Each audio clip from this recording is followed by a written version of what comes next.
या शहरावरती म्हणजे तुम्ही शिवसेना म्हणजे मराठी माणसाचं राजकारण जर आपण बघायला गेलो तर सुरुवातीच्या काळात शिवसेनेची स्थापना झाली होती तेव्हा इथल्या ज्या नोकऱ्या आहेत त्या म्हणजे त्या उच्चभ्रू नोकऱ्या बँकांमधल्या किंवा इतर नोकऱ्या या दाक्षिणात्य लोक घेऊन जात होते म्हणून तेव्हा दाक्षिणात्य हे टार्गेट होते. बजाव पुंगी हटाव लुंगी मला कमलेश एक गोष्ट सांगा.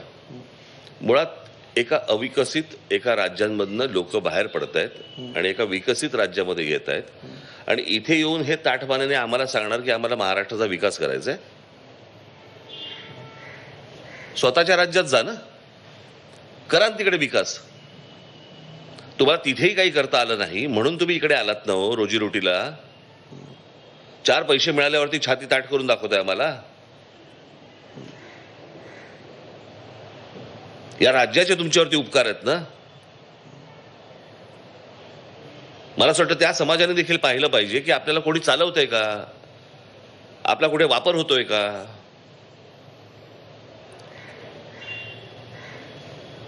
हे त्या समाजाला कळायला नको. मी मगाशी जो मुद्दा म्हणत होता सर की आधी दाक्षिणात्य मग तुमची जेव्हा तुम्ही महाराष्ट्र नवनिर्माण स्थापन केली तेव्हा उत्तर भारतीय आता जैन किंवा गुजराती किंवा मारवाडी असं एक एक टार्गेट एका प्रश्न टार्गेटचा नाहीये. प्रश्न असा आहे की ते ज्याला समोर येतात. आता साधी गोष्ट आपण लक्षात घेऊया. 2008 ला उत्तर प्रदेश दिन. कोणता उत्तर प्रदेश दिन? महाराष्ट्र दिन. बरोबर आहे. त्याला एक कारण आहे ना, संयुक्त महाराष्ट्र चळवळीचं एक कारण आहे. महाराष्ट्र राज्याची स्थापना झाली. बरोबर की नाही. त्याच दिवशी गुजरात दिन आहे असो गुजरातचाही असेल. प्रश्न असा आहे की उत्तर प्रदेश दिन कुठून आला,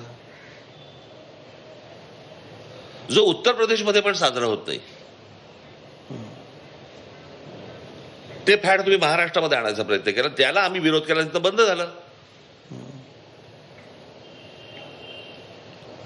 आता हे छटपूजेच्या नावाखाली याच्या काही सगळ्या चौपाट्या आणि सगळे भरून टाकतायत. कशासाठी भरून टाकतायत? काय सांगायचंय काय तुम्हाला, काय म्हणायचंय तुम्हाला, कोणाला ताकद दाखवताय? तुम्ही हा सुरुवातीला मुद्दा घेतला होता. आहेच मुळी तो घेतला होता. काय असतो नंतर तुम्ही त्याला जेवढा प्रकर्षाने त्याच्यानंतर बंद झालं होतं. हे गेल्या 3-4 वर्षात परत सुरू केलं या लोकांनी, भाजपवाल्यांनी.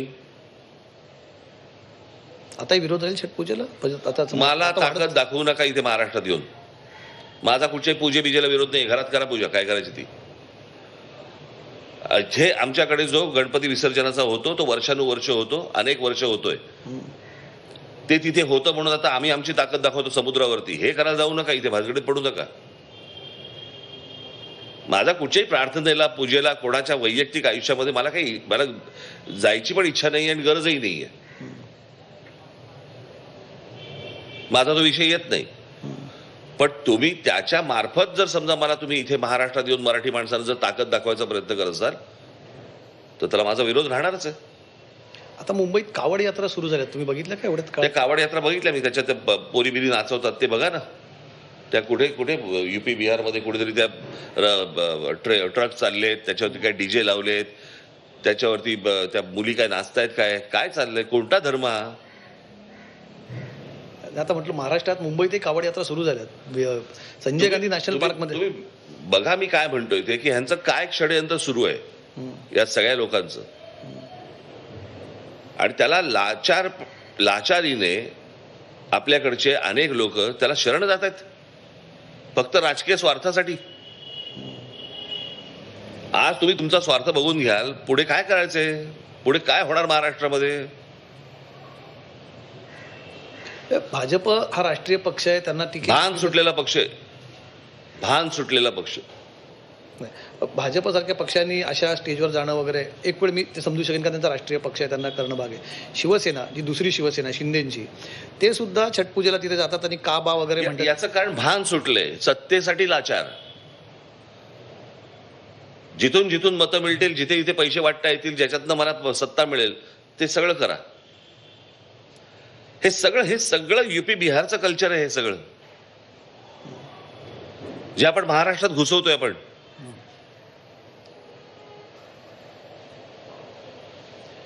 म्हणजे आपण महाराष्ट्र म्हणून त्यांना सुधरवायचं का त्यांनी तिकडनं येऊन आम्हाला बिघडवायचं?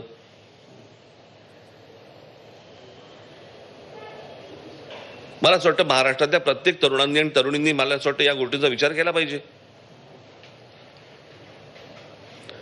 आणि काही नसेल तर महाराष्ट्रामध्ये मग जातीमध्ये पेटवून द्यायचं. महाराष्ट्र तिकडे जातीमध्ये पेटलाय, इथे बाहेरून परप्रांतातले लोक येत आहेत, ते तुमचं अस्तित्व गमावून टाकतायत. सगळीकडनं तुमची धूळ धाण फक्त करायची आणि ह्यांना फक्त सत्ता हवी आहे. पण जेव्हा तुम्ही याला विरोध करताना तुमच्या पक्षावरती नेहमी आक्षेप घेतला जातो की तुमचा आक्षेप हा बराचदा हिंसक होतो, मग मारलं. आत्ता मागे मीरा भाईंदरमध्ये तुम्ही तुमच्या कार्यकर्त्यांनी पक्षांनी मारहाण केली. काय झालं प्रकरण माहितीये का तुम्हाला? तो म्हटला मी हिंदीत मराठीत काय बोलणार. झालं तुम्हाला माहितीये का? तुम्हाला नाही ना माहिती. त्या दुकानदाराला, म्हणजे माझी जी माहिती मी तुम्हाला म्हणूनच सांगतो, तुम्हाला माहिती नाहीये तर तिकडे एकदा जाऊन विचारा काय झालं ते. तिथे झालं, आमच्या लोकांचा मोर्चा चालू होता. मोर्चा चालू असताना कोणतरी आमचा पाणी प्यायला गेला तिकडे.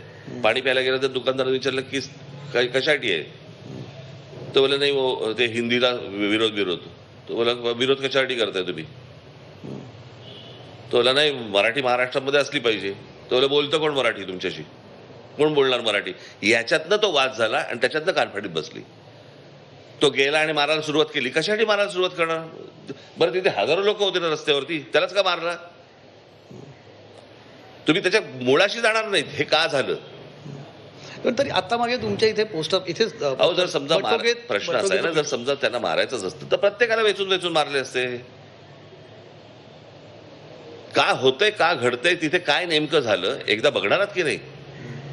पण तिथे मीरा भाईंदरमध्ये मी जे ऐकलं की तिथे 82% मराठी मतदार आहेत. म्हणजे ते मागचं जे आंदोलन झालं त्यावेळेला तिकडेच्या लोकांनी हे कशासाठी तुम्ही इथे आलेलात आणि काहीतरी तिथे झालं. ते बोले की नोकऱ्या इथे महाराष्ट्रातल्या मुलांना मिळणार. याच्यातनं त्यांनी पहिली शिवी दिली आणि त्या शिवीतनं पहिलं हे सगळं सुरू झालं.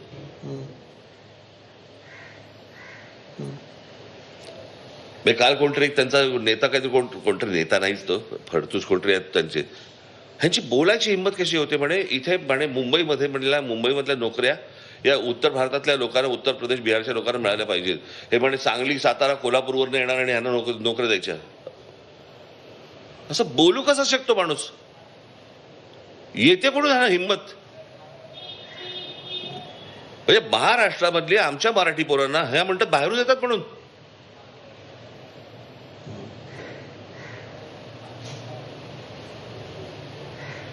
ही मुंबई महाराष्ट्राची राजधानी आहे. या महाराष्ट्राच्या या राजधानीवरती पहिला अधिकार हा महाराष्ट्राचा आहे. महाराष्ट्रातल्या मराठी मुलांचा आणि मुलींचा अधिकार आहे. आणि हे म्हणणार येऊ हे बाहेरून येतात म्हणून तुमच्या मुंबईत तुम्हाला सांगतायत, सुनावतायत. हे बोलायची हिंमत दुसऱ्या कुठच्याही राज्यामध्ये केली असती त्या राज्यकर्त्यांनी त्याचं काय केलं असतं? पण आमच्या राज्यकर्त्यांना हे हवंय. तुम्ही म्हटलात आता